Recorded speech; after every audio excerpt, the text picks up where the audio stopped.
يما سلطان العبي والنور جل يا الظلامي، انت يلي بين كل الناس لك سيرة، كاسبة تاج الفخر من فضل خلاق الانامي، يعني انت فارقة ما تشبهين الا الاصيلة. هذه النسخة للاستماع فقط. يما سلطان العبي والنور جل يا الظلامي، انت يلي بين كل الناس لك سيرة جليلة، كاسبة تاج الفخر من فضل خلاق الانامي، يعني انت فارقة ما تشبهين الا الاصيلة. هذه النسخة للاستماع فقط. جميع الحقوق والنشر والتوزيع محفوظ. الاناقة والادب والذوق واوصاف جميلة، قدرها وسط الصدور وصيتها فوق الغمام، من فخامتها ما تشبه بالوصوف الا الكحيلة، بنت ابوها سعيد والامدح فيه بكل عام، غالية ام النشامة بالكرم ما هي بخيلة، غالية ام النشامة بالوفا والاحترام والشعر، يا غالية دايم بيوتها بك جزيلة.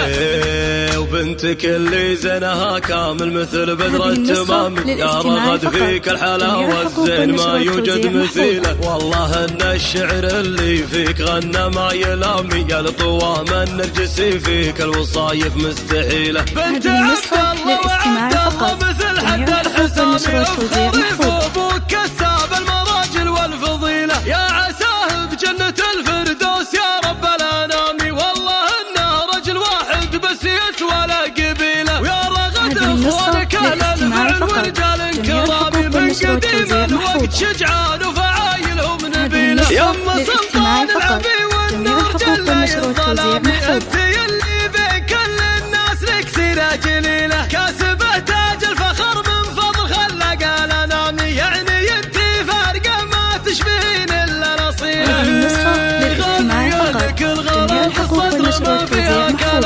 الاناقة والادب والذوق واوصاف جميلة، قدرها وسط الصدور وصيتها فوق الغمام، من فخامتها ما تشبه بالوصوف الا الكحيلة، بنت ابوها سعيد والامدح فيه بكل عام، غالية ام النشامة بالكرم ما هي بخيلة، غالية يا ام النشامة بالوفا والاحترام والشعر، يا غالية دايم بيوتها بك جزيلة. وبنتك اللي زينها كامل مثل بدر التمام، يا رغد فيك الحلاوة الزين ما يوجد مثيله، والله ان الشعر اللي فيك غنى ما يلامي، يا لطوام النرجسي فيك الوصايف مستحيلة، بنت